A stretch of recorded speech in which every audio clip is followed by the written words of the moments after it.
Coming up in this week's Torah Pearls. We've got 3 candidates for the sea. Which sea is it that they crossed, and how deep are these bodies of water anyway? The magic cloud. Did it cast a spell? Is it Jehovah, or is it an angel of God? How is it that we are talking about the 40 years that the children of Israel ate bread, and we're only in year 2? How did that get in here at this place? The Battle of Kadesh. What does it have to do with chapter 14 and chapter 15? You tell me how Aaron is supposed to put a jar of manna before the testimony, and we don't even have the testimony yet. The way of the Philistines. But were there Philistines back then? All right, let's dig in.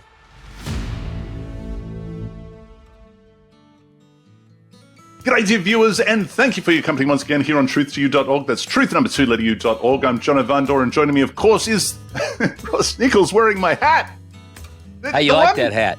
The one show where I just... Where is your hat? I mean, it is so hot here, I cannot even... I'm telling you, if I put a hat on, I'm going to burst into flames. How hot is it?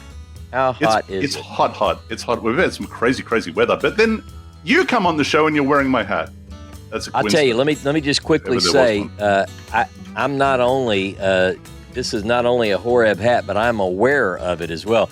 When I saw Seth designing them, I said, oh, let me get that black on black HOREB hat. So anyway, I love it, man. I'm not a big hat wearer. Give us more information, Ross. What is a black on black, and what makes it a HOREB hat? What is this? It's got a HOREB logo, which is maybe difficult to see, but it's black on a black hat, but Seth has designed a white one, and you can get different colors. But anyway, I just wanted one for me. So when he makes these cool things, I'll say, hey, man, order me one of those. So anyway, so I'm ready. I've got a hat. You need to get a hat. We'll get you one. Ross K. Nichols, of the author of the Moses Scroll. And g'day to Seth, by the way. I just want to say he has been doing a sensational job. And the last... like some of the graphics that he's been producing, I mean, he really is quite the artist. So I just want to give a shout out to Seth and say, good job, my friend. I mean, he's in the back room now and he makes all of this possible, dear viewers. Absolutely. So there's certainly nothing that Ross and I can do. It is time for season 3 of Torah Pearls, Ross, and we have so much to get through. This is another big one. I don't know when they're going to let up. I don't know. I don't know either. But we have to rip through it. We are in Beshallach. Is that where we are? And jam-packed, Jono, It's jam-packed. So we've got to get into it. EZRA, of course, our AI critical scholar, is here with us, and perhaps we can start with a summary, please, EZRA. Beshallach, Exodus 13:17 to 17 verse 16, is action-packed, covering the dramatic escape from Egypt, the splitting of the Sea of Reeds, and Israel's early wilderness struggles. God leads the Israelites away from the Philistine route, guiding them with a pillar of cloud and fire. Pharaoh changes his mind and pursues them, leading to the miraculous sea crossing, where the waters part for Israel but crash down on the Egyptians. The victory prompts the famous Song of the Sea, Shirat Hayam, celebrating God's triumph. Soon after, the wilderness tests begin. Bitter water at Marah, manna from heaven, and water from the rock at Rephidim. The portion closes with the battle against Amalek, where Israel prevails as long as Moses keeps his hands raised. Beshallach is a turning point, showing Israel's shift from escapees to a people learning to rely on divine provision and leadership. That sounds pretty fundamentalist, but that's it's a good description of the it is a good description Torah portion. Yeah, and it does kick off right where we want to start, because as Ezra just mentioned, God leads the Israelites away from the Philistine routes. What is the Philistine route, Ross? The Philistine route, the first thing I want to know is, if you look at a map, generally it rides the coast of the Mediterranean from what is considered to be that Nile Delta region up into in an area close to, or proximity-wise, close to what we think is the Gaza Strip. But I want to ask you, Jono, speaking of the way of the Philistines, if there's a way of the Philistines, there has to be Philistines. Are we right on that, or should we maybe ask for some clarification on when the Philistines supposedly settled? I'll tell you what. Let's ask Ezra for a summary on that as well, because this is kind of my point. Yeah. Okay, and then you can jump in and help. So let's see. Scholars generally date the arrival of the Philistines in Canaan to the early 12th century BCE during the collapse of the Late Bronze Age. This is based on Egyptian records, particularly inscriptions from Ramses III at Medinet Habu, which describe his battles with the Sea Peoples, including the Peliset, widely identified as the Philistines. Archaeological evidence, such as Philistine pottery and cultural influences, also supports this time frame. Now, in Exodus 13 to 17, the text refers to the way of the land of the Philistines. But if we take a 15th or 13th century BCE date for the Exodus, as some traditional interpretations do, the Philistines as a distinct group would not have been established in Canaan yet. Instead, earlier Aegean or Anatolian settlers, or even Egyptian-controlled city-states in the region, may be what's referenced. Some scholars suggest that the text reflects a later editorial layer, using Philistines anachronistically, meaning the passage could have been updated after the Philistines had settled in Canaan. So, were the Philistines around during the Exodus? Not likely. Not as the full-fledged culture we see later. If anything, the reference could either point to proto-Philistine groups, Egyptian outposts, or simply reflect later terminology used by scribes familiar with the geopolitical landscape of Iron Age Canaan. Proto-Philistine groups, Jono. What does your research show? What do you think about this group? Obviously, the way to spin this in a way where the fundamentalists can feel comfortable is to say that, these Philistines that are mentioned here and Philistines that are mentioned in Genesis, because we talked about those as well, are not the same group as the Philistines who actually settled in what... These are proto-Philistines. Yeah, proto-Philistines. So we're to understand that the Philistines are from the Greek coast, and that they sailed down and that they settled in this sort of Gazan area in, I think, 1175, which is exactly a century, Ross, after the Battle of Kadesh, which we'll talk about a little bit later. But I think that a lot of scholars find it very curious because they seem to arrive unchallenged and set up rather quickly, almost as if, Ross, there was a vacuum waiting to be filled, as if a people may have left that area. And that the Philistines merely came and just moved in where there was already just a bunch of infrastructure. Maybe. But to have them mentioned here, and not only are they mentioned here as a reference point, Ross, but it changes the whole direction. Like, it's imperative to the narrative because they become something to avoid, and it changes the route by which God moves the Israelites. This is from the E source, by the way. What are your thoughts on it? Well, I think that everything that I'm currently into when I'm studying the sources and looking at the more academic critical approach, I am seeing that idea that the Philistines, at best, appearing in the text at this time, even if you go with a later date, one closer to our time, meaning, a later date, the Philistines still aren't around. So I think that it is at best an anachronistic, an updating, as Ezra said, maybe an updating of the text or whatever. So, but the way of the Philistines, now here's the thing, it could be that a later scribe, and maybe this is going to be explained by some of the theory that you're investigating, this academic theory that the Battle of Kadesh has something to do with it. But my question could be, is the way of the Philistines describing an area that you're going to get into and somehow maybe explain some of that? I don't know. I mean... I'd be interested in what the some of the going theories are in regards to the way that they went, and again we've talked about Yam Suf, but apparently we could unpack. Perhaps we can unpack a little bit more of that. Speaking of Yam Suf, of course, it's mentioned in chapter 13, verse 18, and I see this, Ross, as a little anchor. Because if the Moses Scroll is the original document, then you have to, if you're going to elaborate greatly upon this document, you have to, tie little anchors here and there in the original narrative to keep it, associated. And here we have in 1318, it says Haderek Bamidbar Yam Suf, which seems to be lifted from the Moses Scroll in B7, which is Hamidbara Derek Yam Suf. Okay. go by the way, travel the way of Yam Suf in the wilderness. So wait a minute, Jono. Let me jump in and ask you something. So maybe you're going to get here, but I was reminded as you were talking. I was looking to see if I had the work of Gutta on my desk. It's out of my reach, so I won't grab it now. But one of the things that when Shapiro went to him, and I don't know where to look, so don't grab it. I mean, I would have to thumb through it. But the point is, he mentions that he went to Gutta because he felt that Gutta would be able to make sense of this. He claims that the Moses Scroll makes much more sense from a geographical how the children of Israel might move, because there are a lot of debates as to the route of the Exodus and so forth. Yeah. But this point here about in the direction of Yam Suf, we have 3 Yam Sufs.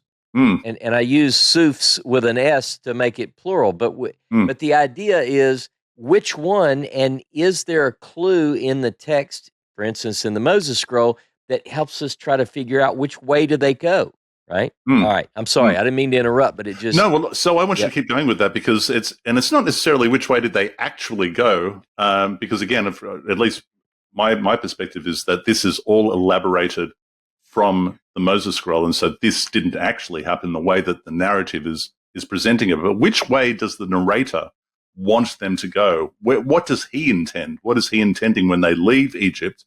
What is this Yam Suf? So give us the options, Ross. Well, so the first thing I would say is, again, 3 bodies of water. One is the marshy region east of the Nile Delta, is referred to as Yam Suf, Sea of Reeds. And then we also have texts which seem to suggest that what we call the Gulf of Suez is a Yam Suf, a Sea of Reeds. And then we have another text in Kings where clearly the Gulf of Aqaba is called Yam Suf. Now, what most people do is they want to figure out where they want their HOREB or Sinai to be. So once they get that, then they pick whichever Yam Suf they want that matches closest to that. And here's why that matters. If you look at the first occurrence, we touched on this last week, of Yam Suf, it is east of the area the Israelites are residing. If you believe that that's the Nile Delta, then it's east of the Nile Delta. If you push that further to the east, as you might now, looking at this Battle of Kadesh, it's going to be an easterly direction. And how do we know that? Because one of the plagues, the wind blows a westerly wind and blows them into the Sea of Reeds, Yam Suf. That's the Sea of Reeds that they presumably cross.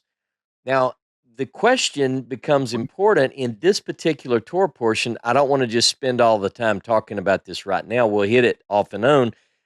31 times in the Pentateuch, the sea, Yam is mentioned 31 times.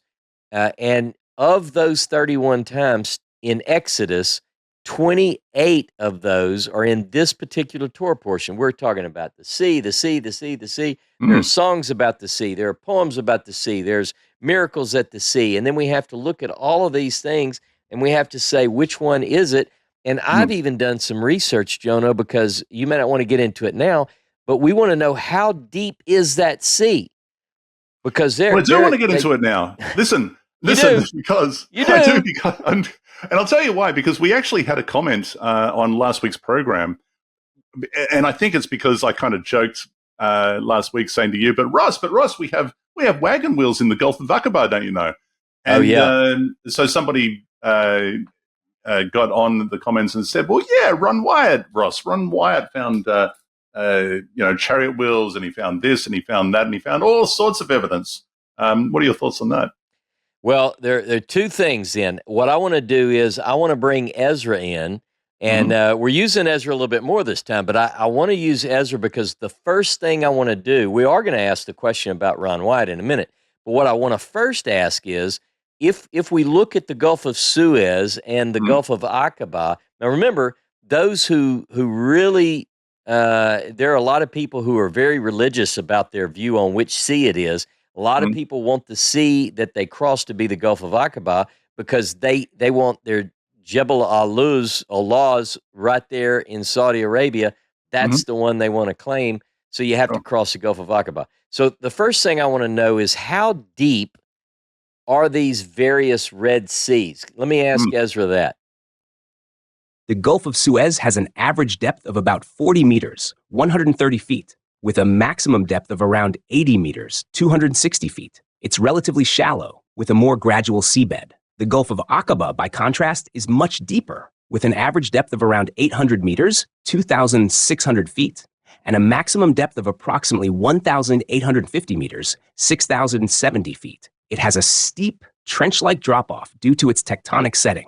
Given these depths, a naturalistic explanation for the parting of the sea is more conceivable in the shallower Gulf of Suez rather than the deep, rift-bound Gulf of Aqaba. However, most textual scholars argue that the biblical Sea of Reeds, Yam Suf, likely refers to marshy areas or lakes in the eastern Nile Delta, not either of these gulfs. Let me jump in and say this. What I want people to understand is even if you say it's the Gulf of Suez, which Ezra just says is 40 meters on average, 130 feet deep, this is not like the Prince of Egypt cartoon. This water is you realize you've got to split it. Now, how far apart do you split the water? I mean, think about that. And how tall is that wall of water? So let's just say it's split nicely in the middle and pushing it back however wide you need to get 3 million people through it on dry ground. You're going to be pretty tall. That's going to block the sun, but that's the easy one. So then let's say it's the Gulf of Aqaba. And now look, one thing that I have researched, I encourage people to look at this. Some people have proposed that there's a land bridge that runs like under the water so they don't have to go down in the Mariana Trench, 6,000 feet of, can you imagine?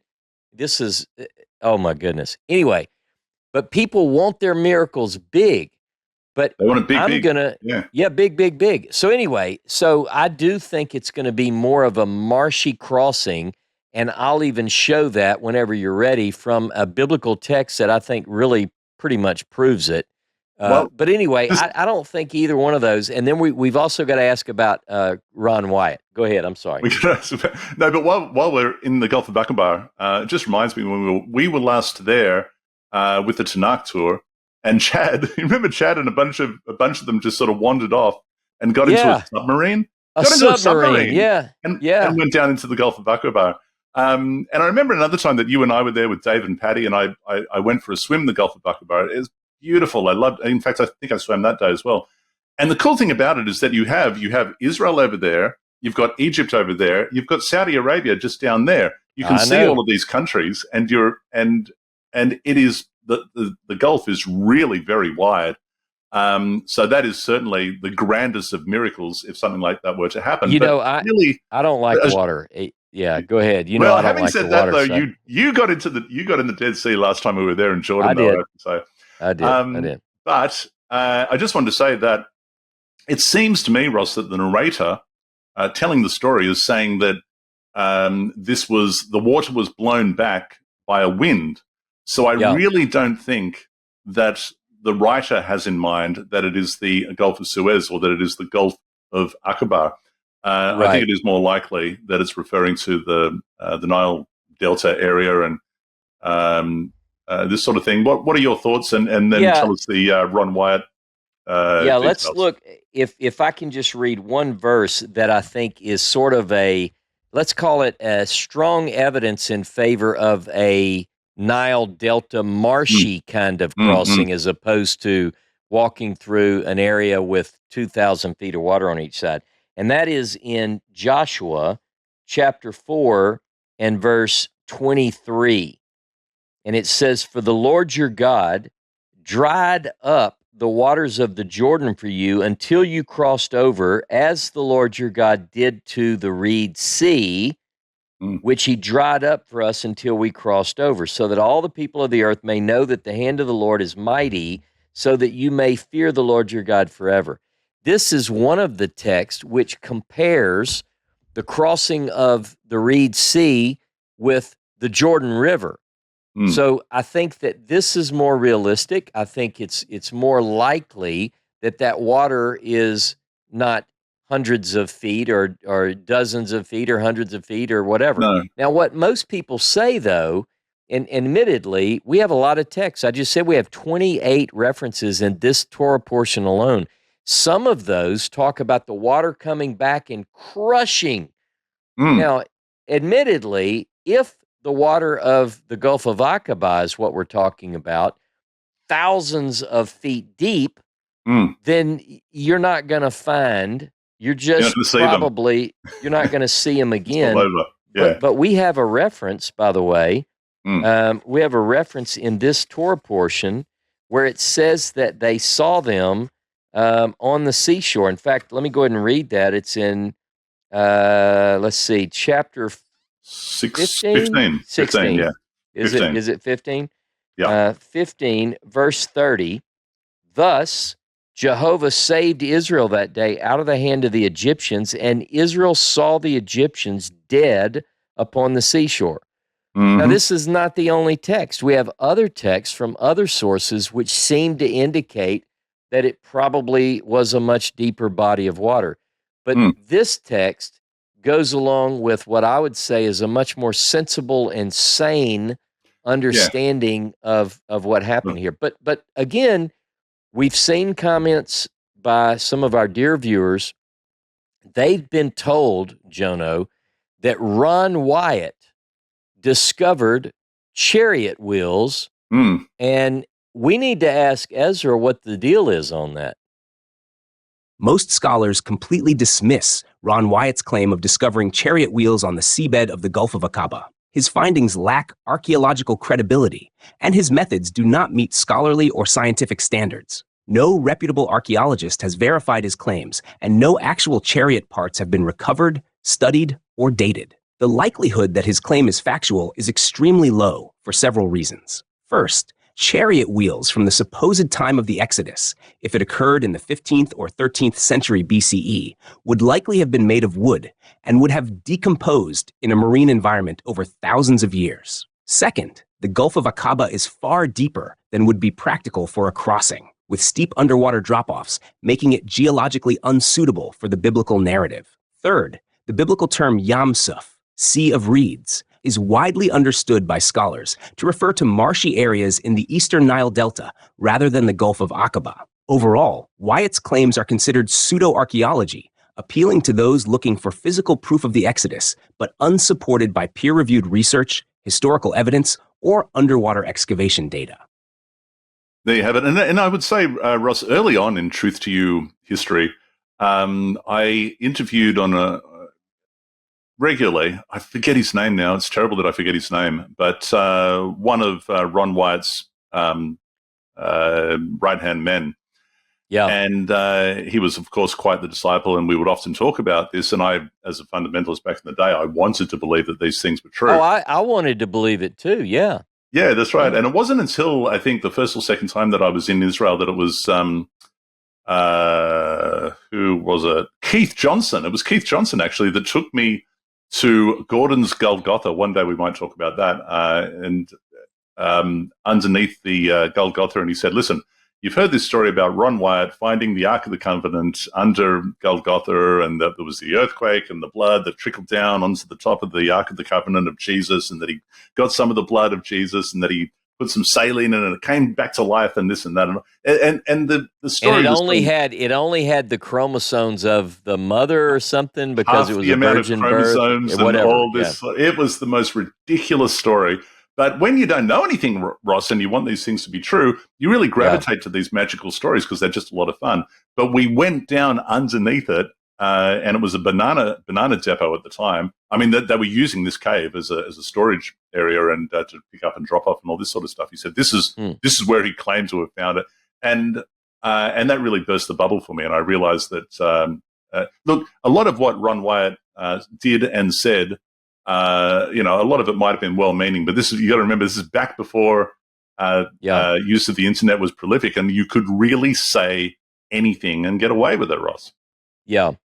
And look, I know that there are a lot of people who really value his work, and I've not been a student of his work, to be honest. I've not, but I've certainly come in contact with some of those theories. Mm-hmm.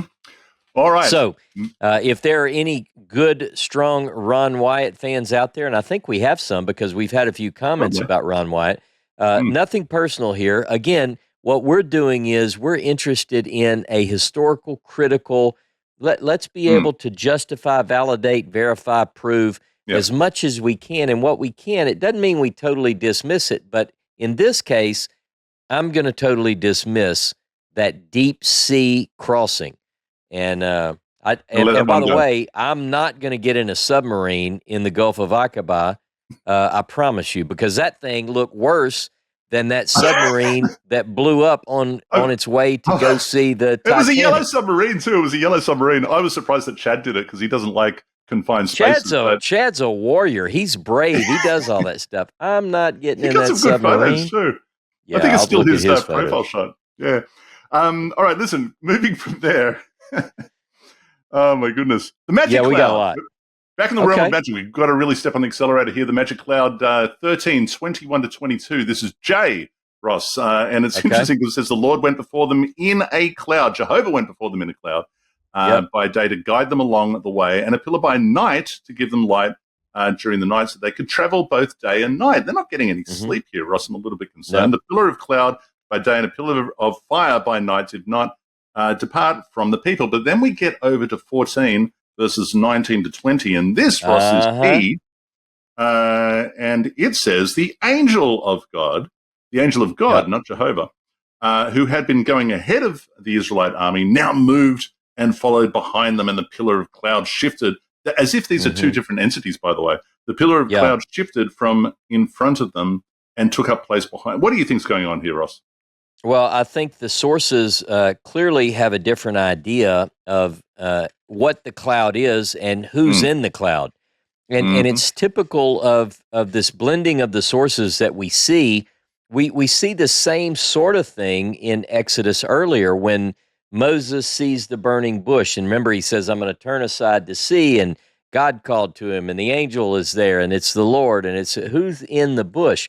Now, I know that a fundamentalist, an apologist would say, well, just sit back and let me tell you a tale, and really try to identify who's talking. But clearly what we have here, at least as far as I can tell, is different sources. Now, what we also see is similar stories, because I went through, by the way, and I see quite a few references to the pillar of cloud. And by the way, the pillar of cloud appears in all the different sources. We not only see it in J, but we see it in JEPD. So this story is consistent. Now, sometimes the pillar of cloud is like the man, the size of a man, 5'8". The perfect size man comes down in front of the tabernacle and stands there. And by the way, if it is God inside, how tall do you think? 5'8", no. 6'5". I mean, it really, I know it sounds silly, but I mean, how big would it be? I like the drawings of some of these Renaissance painters where the pillar of cloud goes to the sky. It's like a huge... Well, that's what I have in mind, because I remember when we used to live in Cootamundra and looking down over the, in the summer, this time of the year here in Australia, and moving over the fields, picking up the dust, you would get very, very high. And I mean, I don't know, 50 meters, these little whirlwinds that would just sort of carry along the field. And it is something to behold. It is a miraculous thing to watch. It's mesmerizing, I guess is the word. Do you remember, by the way, were you with me in Israel when my son Toby was there, and the desert sand tornado blew through, and Toby ran out and got in the middle of that tornado? Did you? He got in. Yeah, it was sounds crazy. Like something Toby would do. Yeah. Okay. Well, anyway, but here, let me read one verse. Speaking of the pillar, I keep saying pillow. I think I'm tired. Verse 5 of chapter 12 in Numbers. The Lord came down in a pillar of cloud and stood at the entrance of the tent and called Aaron and Miriam, and they both came forward. So I think at least it's not that it gives a size here, but you get the impression that I don't feel like that text is indicating a massive cloud it's just we see it over and over, and I have several. Sometimes it's a pillar of cloud and fire. Sometimes it's just the pillar of cloud. But quite a few of these texts have the Lord inside this cloud, or as you pointed out here, an angel. Or an angel of God. Yeah. And in that particular case, it is a magical cloud, because what we do have, it goes on to say that it shifted from in front of them and it took up place behind them, and it came between the army of the Egyptians and the army of Israel. Thus there was a cloud with the darkness, and it cast a spell, is what I have here in this one. What verse is that? This is verse 20 of chapter 14. It cast a spell upon the night, so that no one could come near the other all through the night. So not only did it separate them, but it acted as a magical wall. It cast a spell to keep these two armies separate from each other. What do you have in the Torah tablet? Well, I was just looking, the ASV, and it came between the camp of Egypt and the camp of Israel. There was a cloud and the darkness, yet gave it light by night, and the one came not near the other all the night. So it doesn't have that there. Yeah. You don't have the spell? It says it. No, I don't have that, but I like that. I like the casting the spell. Let's see. Let me look at 1420. I'm curious now. Let me see. I want to know what it says. Are you looking to see what it says in Hebrew? Yeah, I was just going to see if it says anything. I don't know what it would say about casting a spell. I went between the camp of the Egyptian and between the camp of Israel, and it was the cloud and the darkness, and it lit up or gave light the night, and it did not draw near, and no drawing near to this all the night. So anyway, it's sort of it doesn't have this idea of casting a spell. No, well, the Jewish study Bibles are being a little bit poetic. Well, yeah, okay, so there you go. So there's some of that hocus pocus that's not really textually evident. It's just it sounds good. It sounds good, and it's an interesting thing. Just briefly, in the Moses Scroll, we don't really have that much magic. I guess the only thing that you would consider as miraculous is when God spoke audibly the 10 words to Israel in all of their hearing, and then God wrote twice on the. That's what I want to know. I want to know what happened there. I really wish that this would have gone into some detail. How did God imprint upon these tablets of stone? Right. And I think that's the only time that we have something sort of miraculous or magical happening in the Moses Scroll, which is interesting. I think so. So right. let me ask you, because I know we've got a lot to cover, but when they cross through the sea, well, actually they're not crossed yet, right? So I don't want to jump. I don't want to jump ahead. But one thing I want to point out is there is one of the locations. Sometimes.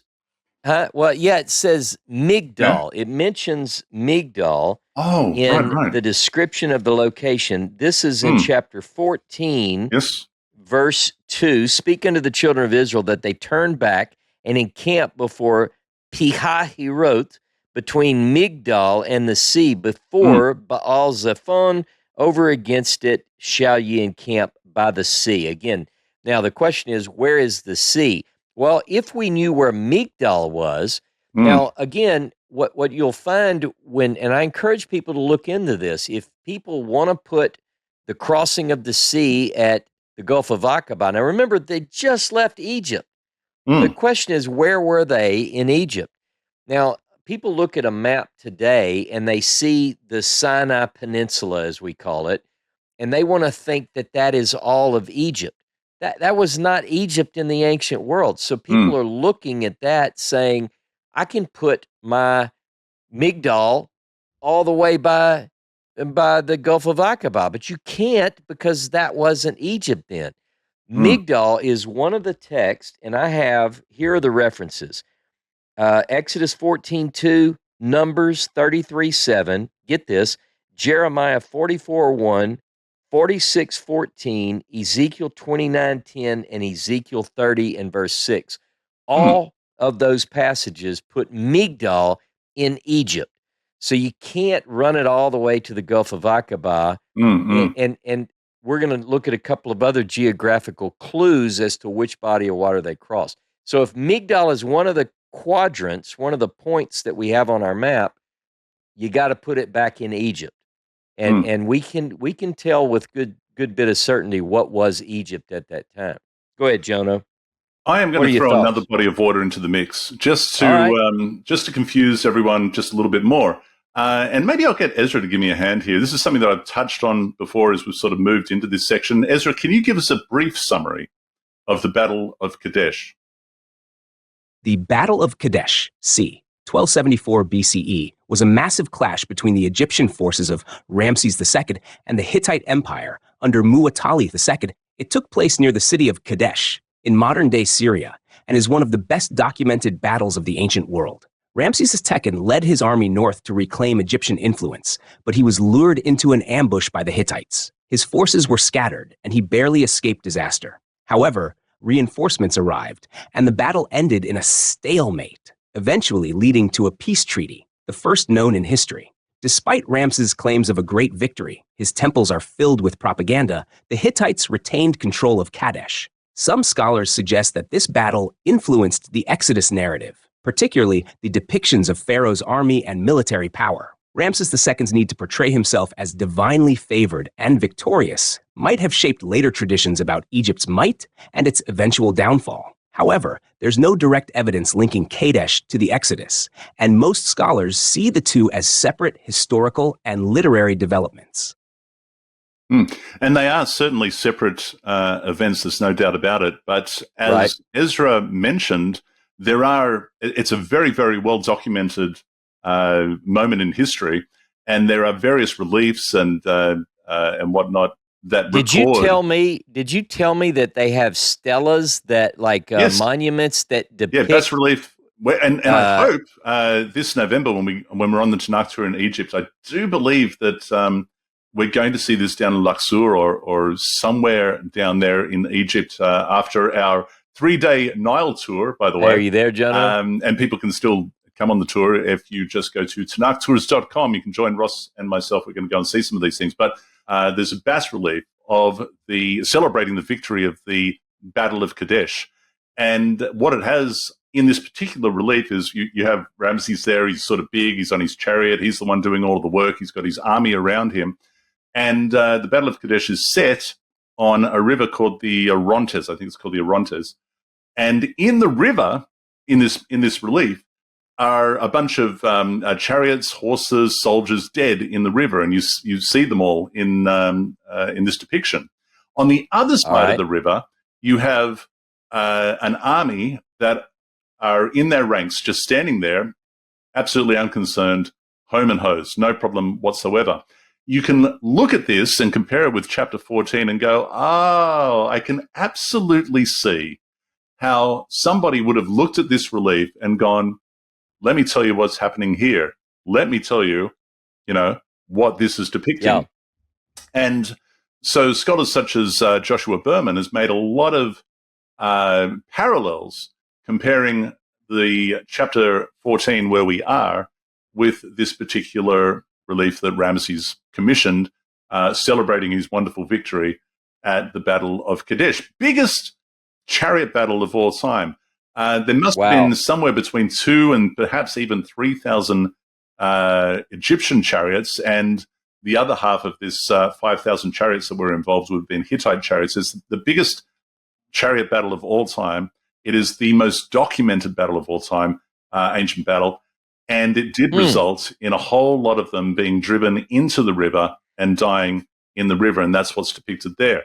Not only let me jump in just real quick because I want to ask something. So you think, or at least some have proposed, that this might be the background to the Exodus stories as we've inherited them. When you look at it, So just to clarify, you can almost imagine at some point in antiquity, somebody's walking along and they see here's the relief, and they go, yeah, this is when our fathers, Right. Yeah, so that brings me to Herodotus, right? So in 445 BCE, Herodotus decides to go down for gone on a Tanakh tour, right? He's down in Egypt, and he's on a holiday. But while he's there, he documents a whole lot of this stuff, and he says something to the effect of, "It's really amusing how the Egyptian tour guides will cater their stories to whom they are speaking to." And so when you're looking, he'll take you, "Oh, let me show you something really special. Oh, look over here. There's this thing here. And let me tell you what this means," and they'll spin a story that's going to appeal to the person that they're speaking to. Gotcha. I remember one time we were in Jordan, we were at Petra, right? And we picked up a particular good tour guide that really wanted to appeal to us and bring us along with him so that we would keep him for longer and employ him for longer and all this sort of stuff. You remember his name? His name was so high. That's right. Yeah. Yeah, that was a bad day. But anyway, go ahead. No, well, there's a lot of great things about that day too, but it amused Herodotus, and he made this point. Now, that may have happened. Perhaps that may have happened. Or perhaps Israelites themselves sort of looked at it and thought, "You know what? I know what I can do with this. Let me tell you a story." But it's certainly worth looking to. We'll put a link perhaps under this video to that particular relief, and people can look at it. But it's Joshua Berman's work about 10 years ago where he makes a whole lot of connections in regards to the Battle of Kadesh, the imagery and the events that happened there, and chapter 14. It's not just chapter 14, but it's also chapter 15, because Ramses not only commissioned these reliefs of "Everybody, look how great I am and how I won this battle," which is highly debated whether he actually won. But he also wrote what is called the poem of Kadesh. It's a Kadesh victory poem. And what Berman does is he makes a whole lot of very convincing, and I'm convinced, connections between chapter 15, the Song of the Sea, and the Battle of Kadesh poem, the Kadesh victory poem. Okay. So again, if people want to look more into that, that is Joshua Berman. By all means, look it up. It really is fascinating. People should not be too concerned or too surprised that a Egyptian poem has been appropriated and sort of repackaged a little bit. And right, this wouldn't be the only time we see that in the biblical because text. we see that in, for example, Psalm 29. Psalm 29, most scholars have suggested that it is an appropriated Canaanite song to Baal that has just been taken, and we thought, we like a little bit of this one, let's just put Jehovah in here. Bang, here it is, and now it's that, and it's Psalm 29. Psalm 104 is another one, which they know was originally attributed to the Egyptian sun god Aten, and that was believed to have been commissioned by Akhenaten, I think, in the 14th. Yeah, I was just looking back at my shelf, because when you were mentioning these cases in Frank Moore Cross's work on Canaanite myth and Hebrew epic, Canaanite myth and Hebrew epic, that's where I first encountered this. And it's almost, the way you would describe it, it's almost like it was, like you said, appropriated. They took a poem and it was to Baal and just kind of changed the names, like, oh, I really like that. I'm going to make my God do the same thing and use this song. It's like you would take a song, a hymn, if one was a Christian, said, "Man, I really like that, but my theology has changed." And you go, "Well, let's just change the name." Yeah. And that's what appears to have happened. And we've said, those who have been brought up in the Christian tradition probably have seen churches appropriate a secular song and say, "Hey, let's dedicate this one to Jesus," or whatever it might be. Same sort of thing. So these things happen. Doesn't necessarily mean it's bad, but it is remarkable, and I would encourage people to go and have a look at that. Anything else from chapter 14, Ross? Yeah. One thing, just to touch it one more time before we get into 15, because in 14, remember, it says that in verse 30, the Egyptians were dead on the seashore. So they see all the, however many there were, they see them dead on the shore.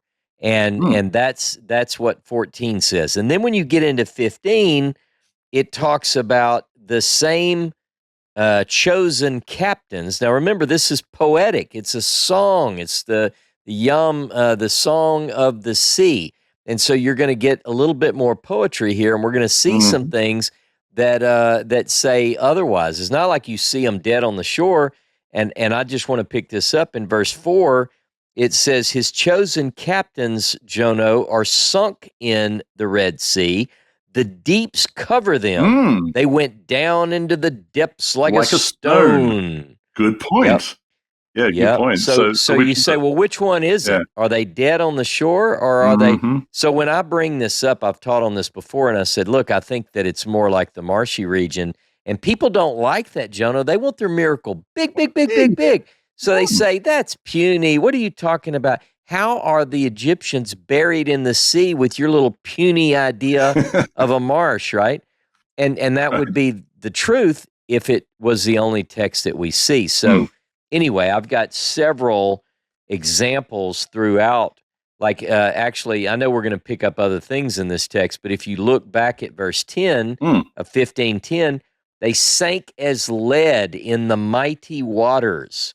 You see, chariots and horsemen into the sea, and the water came back on them. So it depends on where you read and what is the genre. Is it a poem? Is it a song? What is it? And we have another anachronism. I just spotted in verse 14 of chapter 15. The peoples hear, they tremble. Agony grips the dwellers of Philistia. Is that the people of? Yeah, and get this. Actually, let me read 13 to 18. This whole piece here. Go ahead. You in your loving kindness hast led the people that thou hast redeemed. Thou hast guided them in thy strength to thy holy habitation. Where's his holy habitation? The sea? No, they're not in the holy habitation yet. Get this. The peoples have heard, they tremble, pangs have taken hold on the inhabitants of Philistia. Then were the chiefs of Edom dismayed. The mighty men of Moab, trembling, taketh hold upon them. All the inhabitants of Canaan are melted away. Terror and dread falleth upon them by the greatness of thine arm. They are still as a stone till thy people pass over, Jehovah, till the people pass over that thou hast purchased. Then thou wilt bring them in and plant them in the mountains of thine inheritance, the place, O Jehovah, which thou hast made for thee to dwell in, thy sanctuary, O Lord, which thy hands have established. This is way later, Jono. This is anachronistic, much after the people have passed through and scared Moab and made the inhabitants of Canaan. In other words, they're still at the sea when this is supposedly being uttered. But this is talking way into the future. Am I wrong? Or No, I'm absolutely with you. Absolutely.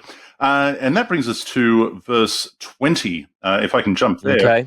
Okay. Miriam the prophetess, Aaron's sister. So this is, she takes a timbrel in her hand and she starts doing the backing vocals, which is fine. But the interesting thing about this section here is that she's Aaron's sister. She doesn't seem to be Moses' sister. And Friedman makes a note on this on page 146, which does say... What did Friedman say? He said, Miriam is identified as Aaron's sister, but not as the sister of Moses. In E, Miriam and Aaron are not Moses' siblings.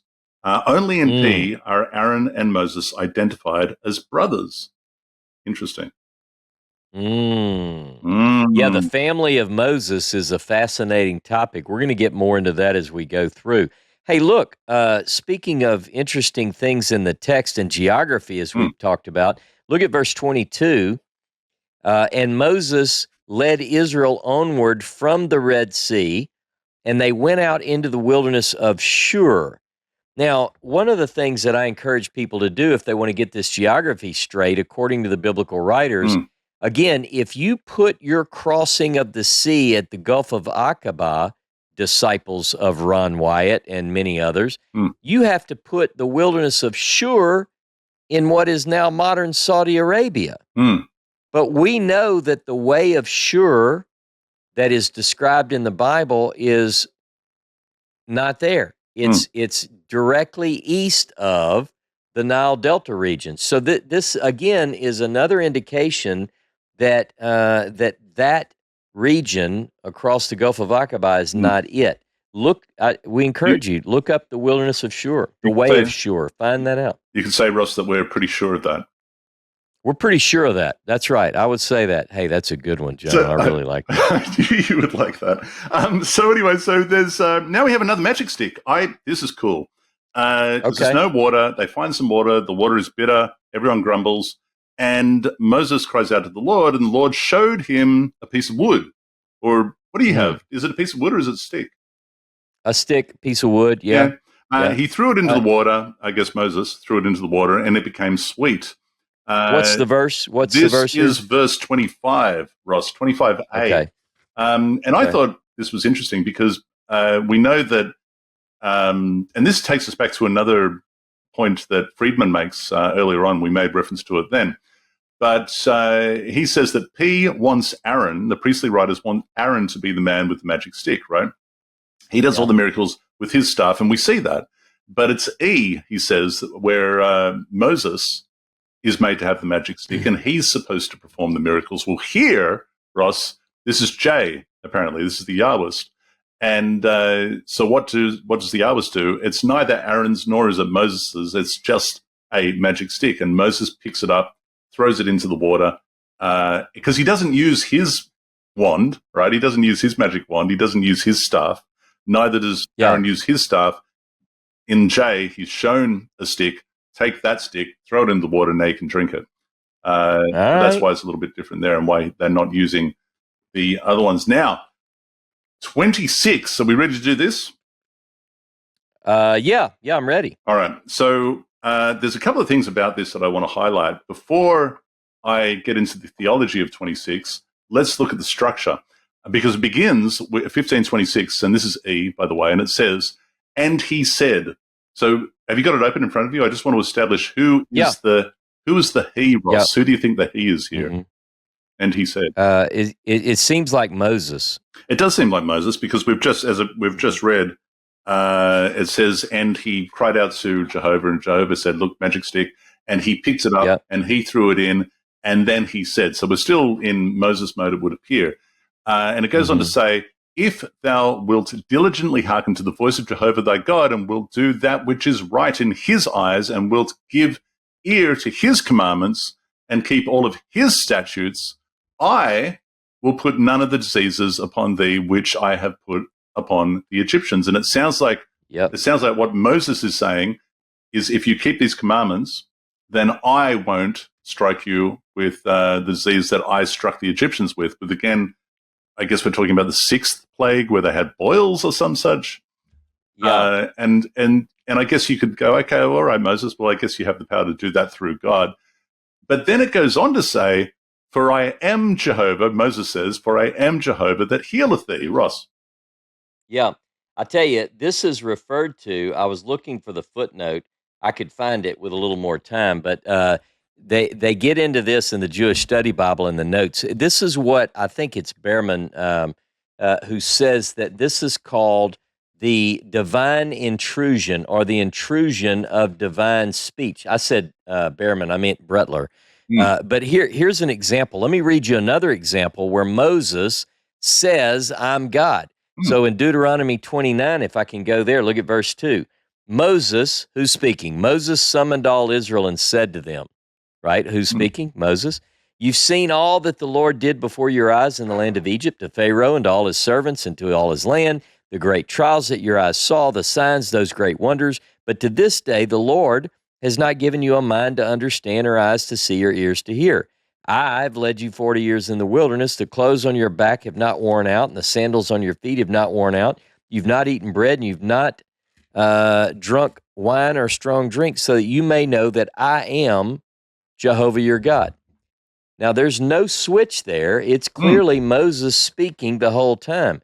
And we have quite a few examples of this. The way that the writer, I guess some might interpret this, is that the writer is saying that the Spirit of God comes on this Moses prophet figure, and he begins to speak first person for God. Of course, that's interpretive. We don't get that in the text. It just, like you showed in your example, and like it shows here, Moses is speaking, and then all of a sudden, God is speaking through him. So from a critical perspective, from a critical perspective, Ross, do you think that is what is intended by the narrator, or do you think this is just an oversight due to the bringing together various sources and that sort of thing? It actually, because it's consistent in the sources, within the sources with no switching, it's almost a part of the text. And what I don't know is what the weight is, if we see it more in J or E, or in this case, we see it in D in Deuteronomy 29.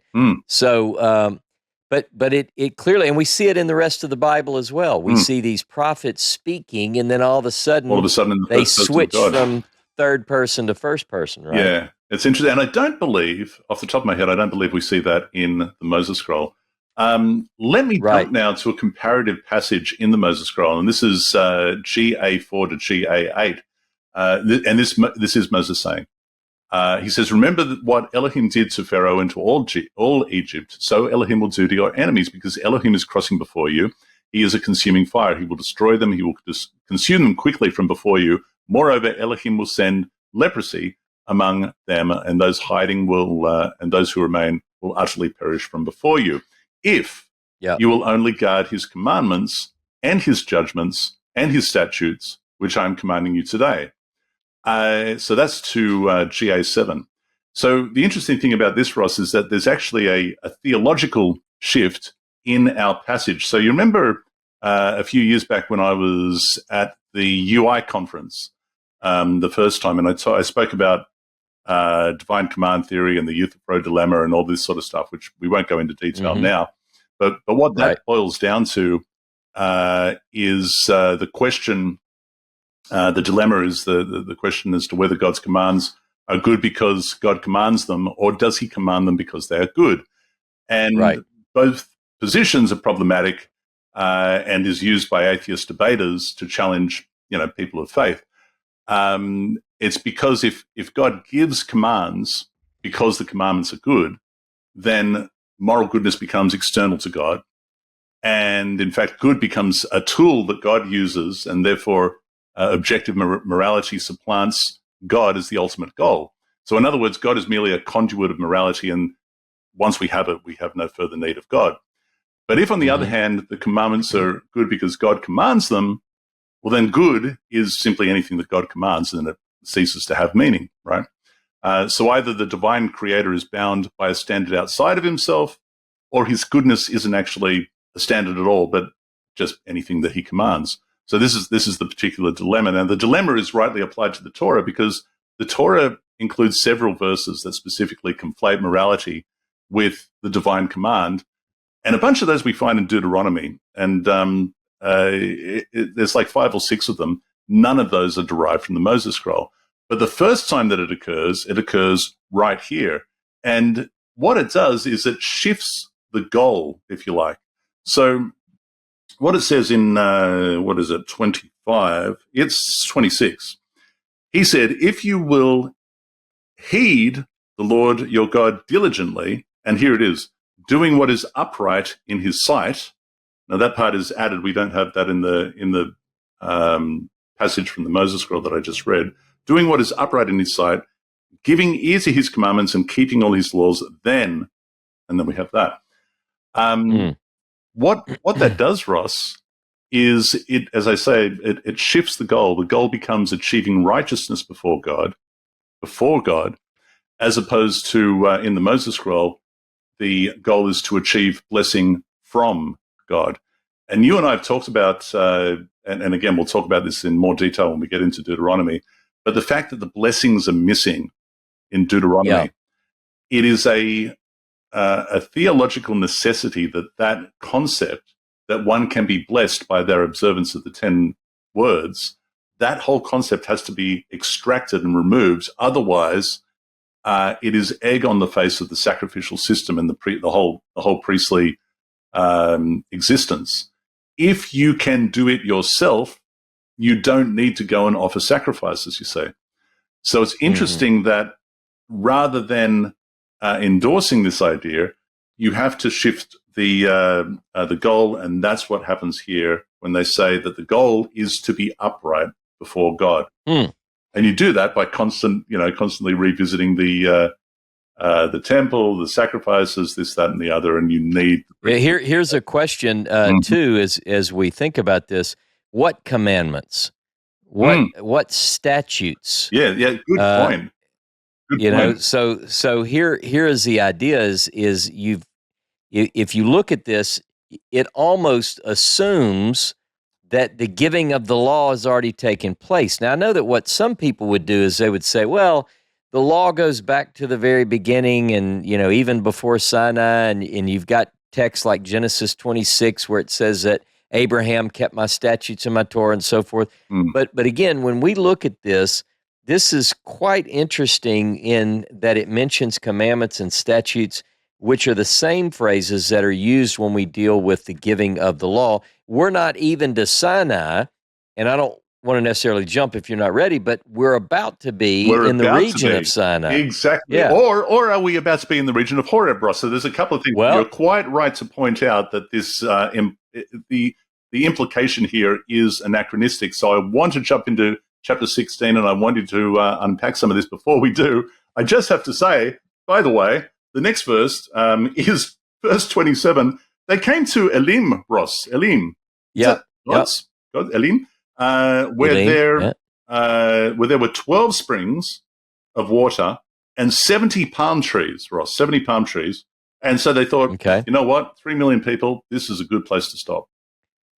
That's right, because everybody can split a fig. I tell you, we've seen some dates. We've seen some date trees that are really loaded down, but they would take quite a bit to feed 2.7 million people.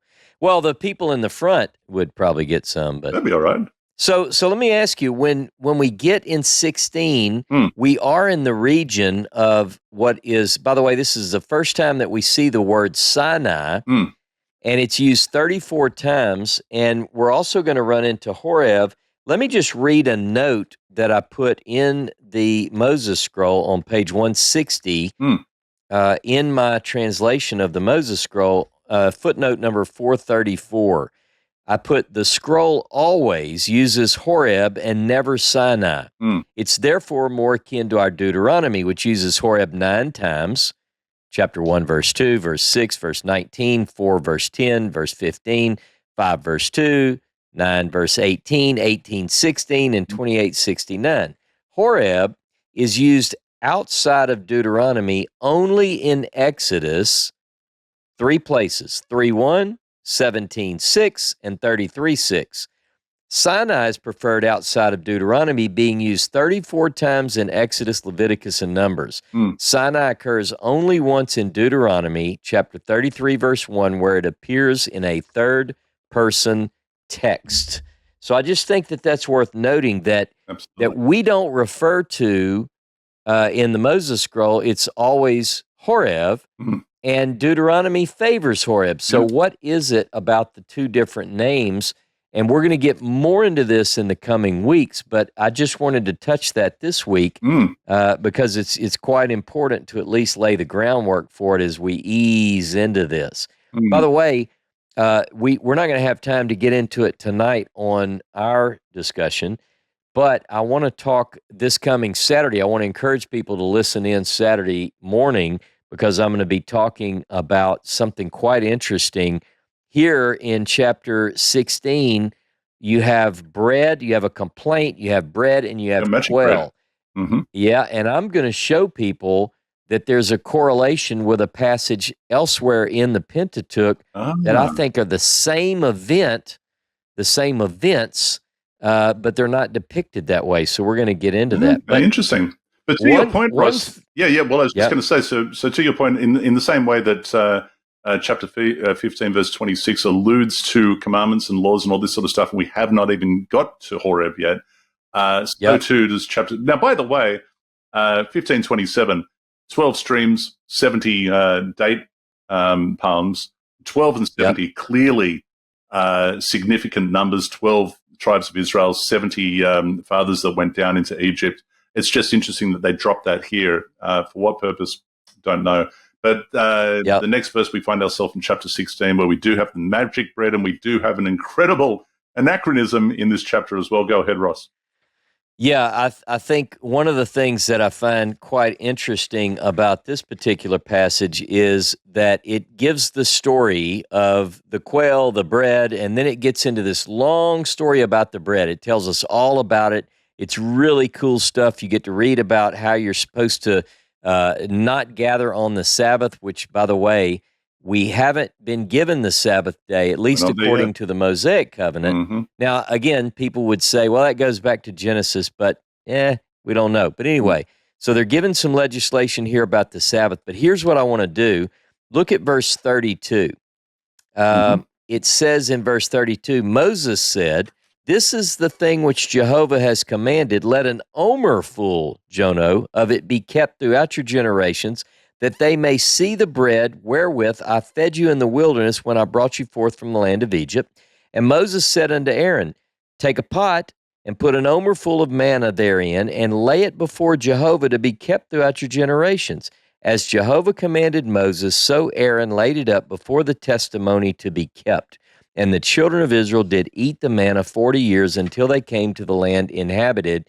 They did eat the manna until they came into the borders of the land of Canaan. Now, a couple of quick points.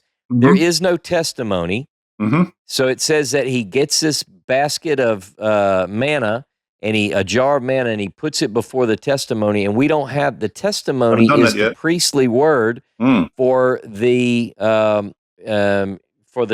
edut, the 10 words. The stone, he puts the testimony in the ark, which is then called the ark or the box of the testimony. So this is telling us that jar of manna was put before the ark of testimony before we even have the ark of the testimony. Otherwise, this text is problematic because it says that they ate the manna for 40 years in the wilderness. And Jono, we're only in the second year. We're only in year two. Yeah, we're in year two, and it's so someone at the earliest. This is anachronistic. It's written into the text. The story, I guess the writer wants us to say, well, while we're talking about manna, this went on for 40 years, but it's a later writer, very clearly. Yeah, very. Now, go ahead. One thing, are you ready to roll into 17? I'm right there in 17, and I'm just going to say, is this not a doublet? Verse 1 to verse 7 seems like a repetition of the bitter waters. What are your thoughts? It is considered by most to be a doublet, and that is one of those things that we do very well to look at side by side. You find the other story, you put them side by side, you look for similarities and differences. Again, that's what I'm going to do with the story of the bread and the quail. But let me ask you this. Look at verse 6. Within that group of texts that you just said, notice, behold, I will stand before thee there upon the rock. Where? At HOREB. In HOREB. All right, so now we're at HOREB, and it's going to be interesting because in our next Torah portion, it says they arrive at HOREB. So things aren't quite ordered. I guess you might say, what is this, the region of HOREB, maybe? Is this, by the way, is this the Elohist? I wonder. I'm just going to. Yeah, this is E. Yeah, this is the Elohist. That does not surprise me. Okay. Yep. Interesting. Very interesting. I have, of course, Amalek. Amalek does appear in Deuteronomy chapter 25, verse 18, but that is not derived from the Moses scroll. What's your thoughts on this? I think it's a good point to bring up. It is interesting, and I agree with you. It's part of that priestly code that's missing entirely from the Moses scroll. Chapter 12 through 26 is missing entirely from that document. But what I do find interesting about this passage is here in Exodus chapter 17, Moses is commanded in verse 14 to write in a scroll. And that is carried out according to the text in chapter 25, verse 17 through 19. Jono, this is one of the 7 texts in all of the Pentateuch where Moses, all of these are third person, where Moses is told to write something in a scroll. You know what, it was one of the things, by the way, that I expected to find in, if I could ever discover what Moses actually wrote. Because of that clue, I thought this would be one of them. Yeah, but and yet in the Moses Scroll, there's nothing about Amalek. But the interesting thing That's about right. this particular claim of an inscription is that it's here, Jehovah is instructing Moses to make a reminder to remember to forget something, which Yeah. in itself is a little bit odd, right? That's kind of a weird thing to want to write down. Just going back, and you mentioned Joshua, so Friedman makes a note that Joshua's mentioned 11 times in E, but never in J, which I thought was curious. And Interesting. It just so happens that he's mentioned twice in the Moses Scroll. What else, Ross, before we wrap this up, is there anything else we wanted to derive out of the Torah portion? Man, I tell you what, this has been a jam-packed episode. I look forward to the viewers' comments on this one. I'm excited, and I'm also excited, Jono, to get into Yitro next week. So I'm ready when you are to let Ezra take us out on this one. This one is going to be huge. Yitro, we are at the 10 Commandments. We're there, and boy, do we have a lot to say about this. Man. I'm really looking forward to it. In the meantime, so we'll be back this time next week. Dear viewers, thank you for tuning in, and we'll see you in a week. Well, that's all for this episode of Torah Pearls. We've marched through the Sea of Reeds, dodged some chariot wheels, and even sized up the Philistines, whether they were there or not. As always, thanks for joining us on this deep dive into Parashat Beshallach. If you enjoyed the discussion, share it with your fellow Bible explorers, and don't forget to tune in next time as we keep unraveling the mysteries of the Torah, one pearl at a time. Until then, keep studying, keep questioning, and maybe avoid the deep waters of the Gulf of Aqaba. Shalom.